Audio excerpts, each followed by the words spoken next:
औज़ु बिल्लाहि मिनश शैतानिर रजीम बिस्मिल्लाहिर रहमानिर रहीम अल्लाहुम्मा सल्लि अला मुहम्मद व आले मुहम्मद व अज्जिल फरजहुम। मोहतरम नाज़रीन, सलामुन अलैकुम व रहमतुल्लाहि व बरकातुहू। इससे पहले जो आपसे गुफ्तगू हो रही थी वो नूरानियत क़ल्ब के सिलसिले में थी कि किस तरीके से इंसान अपने दुरून को खूबसूरत बना सकता है, अपने बातिन को ज़ीबा कर सकता है, अपने दिल को नूरानी बना सकता है। हुजूर ख़त्मी मरतबत हज़रत मोहम्मद मुस्तफ़ा सल्लल्लाहु अलैहि वसल्लम ने फरमाया कि जन्नत के दरवाज़े पे लिखा हुआ है कि चार खसलतें ऐसी हैं कि इंसान के दिल को खूबसूरत बनाती हैं, इंसान के दिल को नूरानी करती हैं। सबसे पहली चीज़ अयादत मरीज़ थी कि जब इंसान किसी मरीज़ की अयादत करता है तो इंसान का दिल नूरानी होता है। कैसे होता है इसका तज़किरा गुजर चुका है। दूसरी चीज़ तशय्ये जनाजा है कि जब इंसान किसी मुसलमान की तशय्ये जनाजा में जाता है, किसी मोमिन की तशय्ये जनाजा में जाता है, तो उसके ज़रिए से भी उसका दिल नूरानी होता है। कैसे होता है? यूँ होता है कि जब इंसान किसी की तशय्ये जनाजा में जाता है तो नेमत हयात का मुतज़क्किर होता है, उसको याद आता है कि वो अभी ज़िंदा है, उसके लिए तौबा का दरवाज़ा खुला हुआ है, उसके लिए दुआ व मुनाजात व इस्तिग़फ़ार और नमाज रोज़ा व हज व ज़कात, ये सारी चीज़ें जितनी भी इबादत हैं इनका दरवाज़ा खुला हुआ है, उसका नामे आमाल अभी खुला है, अभी बंद नहीं हुआ है, उसका दफ्तरचे हिसाब जो है वो अभी खुला हुआ है, बंद नहीं हुआ है। वो अपने परवरदिगार की बारगाह में अपने गुनाहों की तौबा कर सकता है। जो दाग दामने किरदार पे है उसे तौबा के पानी से धो सकता है। जब उसे ये याद आता है तो वो अपने परवरदिगार का शुक्र अदा करता है कि परवरदिगार अभी मैं ज़िंदा हूँ, और वो तौबा इस्तिग़फ़ार करता है और इसके ज़रिए से उसका दिल नूरानी होता है। जब वो आगे बढ़ता है और देखता है कि इसे एक तंग तारीक घर में उतार दिया गया, कब्र में उतार दिया गया, तो फिर उसे याद आता है कि ये कब्र जो है उसके लिए भी एक आखिरी मंजिल है। ये वो कब्र है कि जहाँ पे उससे सवाल होगा, उसका मुसाहिबा होगा, उससे बासपुरस होगी, उससे पूछा जाएगा तुम्हारा क़िबला कौन है, तुम्हारा काबा क्या है, तुम्हारी किताब को क्या है, तुम्हारा दीन क्या है, तुम्हारा रब क्या है, तुम्हारा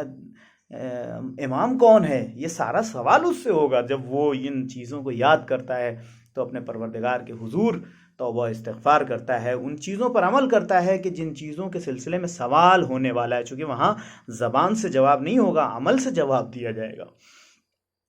लिहाजा सिर्फ़ और सिर्फ एतिक़ादात की बात नहीं है कि इंसान के जो एतिक़ादात में है वो जवाब देगा, नहीं, जो कुछ उसके अमल में है उसके ज़रिए से भी वो जवाब देगा।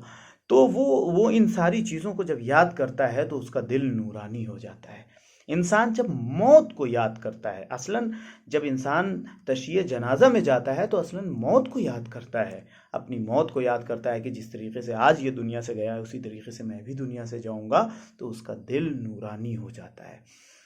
रसूल कायनात के बारे में है कि आप जब भी सुबह उठते थे तो सुबह उठने के फ़ौरन बाद परवरदिगार का शुक्र करते थे और कहते थे, परवरदिगार तेरा शुक्र है कि तूने एक मर्तबा फिर मुझे इस बात की इजाज़त दी कि मैं सांस ले सकूं, मैं ज़िंदा हूँ, तूने मुझे इस बात की इजाज़त दी कि मैं ज़िंदा हूँ, लिहाजा मैं तेरा शुक्र अदा करता हूँ। क्योंकि कब पता नहीं है कि कब ये नेमत हयात इंसान से छिन जाए। इमाम जाफ़र सादिक़ अलैहिस्सलातु वस्सलाम एक अजीब व गरीब ताबीर इस्तेमाल करते हैं और कहते हैं कि मौत से ज़्यादा यकीनी चीज़ और मशकूक चीज़ कोई नहीं है दुनिया में। यानी इंसान को इस बात का यकीन है कि उसे मरना है, लेकिन नहीं मालूम कि कल वो ज़िंदा रहेगा कि मर जाएगा, 1 साल के बाद वो ज़िंदा रहेगा कि मर जाएगा, उसको नहीं मालूम। लिहाजा हर वक्त इंसान अगर मौत को याद रखे तो उसका दिल नूरानी हो जाता है। इमाम अली अलैहिस्सलातु वस्सलाम के बारे में है कि इमाम फरमाते हैं, बल्कि एक रवायत में है कि आपने देखा कि एक तशय्ये जनाजा हो रही थी, किसी मुसलमान का जनाजा जा रहा था, आपने देखा कि 2 लड़के उसमें थे और वो हंस रहे थे, बुलंद आवाज़ से हंस रहे थे। इमाम उनके पास गए और उनको टोका कि ये क्या कर रहे हो, क्या ये शख्स कि जो मर गया है तुम ये समझते हो कि किसी सफ़र पे गया है, अभी 2 दिन के बाद वो पलट करके आएगा, 4 दिन के बाद पलट करके आएगा, क्या तुम ये समझते हो कि तुमको इस सफ़र पे नहीं जाना है। लिहाजा जब भी जनाजों में जाओ, जब भी तशय्ये जनाजा करो, कब्रिस्तान में जाओ, किसी मर्द मोमिन के जनाजे में जाओ, तो फिर उसके बाद वहाँ पे गम व अंदोह का इजहार करो, वहाँ पर अपनी मौत को याद करो। जब इंसान मौत को याद करता है तो ऐसी सूरत में जो उसके ऊपर आसार मुरतब होते हैं, उसको उलमा फरमाते हैं कि जो इंसान मौत को याद करता है वो इंसान कभी दुनिया से अपना दिल नहीं लगाता है, क्योंकि उसको मालूम है कि कभी भी मैं जा सकता हूँ। لہذا وہ دنیا سے وابستہ نہیں ہے، وہ مال دنیا سے وابستہ نہیں ہے، وہ 2 گز زمین کے لیے، 4 گز زمین کے لیے یا 1 ہاتھ زمین کے لیے وہ اپنے بھائی سے نہیں لڑتا ہے، وہ اپنے خاندان میں اختلاف نہیں کرتا ہے۔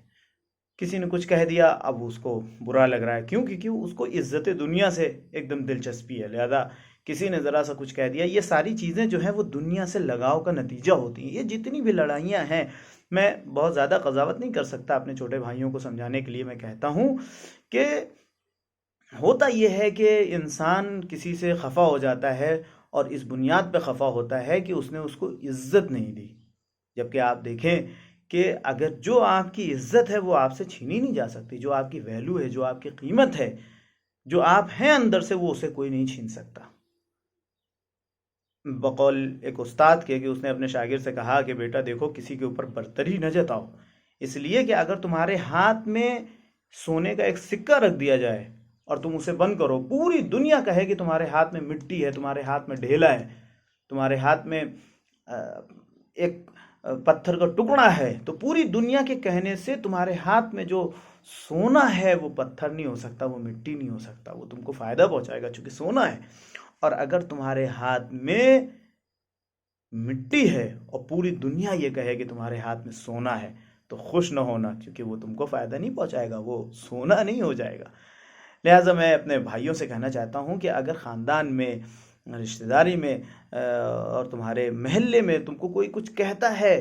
تو تم اپنے آپ کو پہچانو کہ تم کس کے بندے ہو، اپنے اس گوہر ایمان کو پہچانو کہ وہ سونا ہے، پھر چاہے کوئی کچھ بھی کہے۔ اگر پوری دنیا تمہاری تعریف کرے اور تم وہ نہیں ہو تو تم کو کوئی فائدہ نہیں ملنے والا ہے، اور اگر پوری دنیا تمہاری برائی کرے لیکن تم بہتر ہو تو یاد رکھو کہ تمہارا کوئی نقصان ہونے والا نہیں ہے۔ انشاءاللہ آثار مرگ کے سلسلے میں، یعنی اگر انسان موت کو یاد رکھے تو اس کا کیا کیا فائدہ ہوتا ہے، میں بیان کروں گا اپنی اگلی ویڈیو میں۔ وآخر دعوانا ان الحمد للہ رب العالمین۔ خدا حافظ۔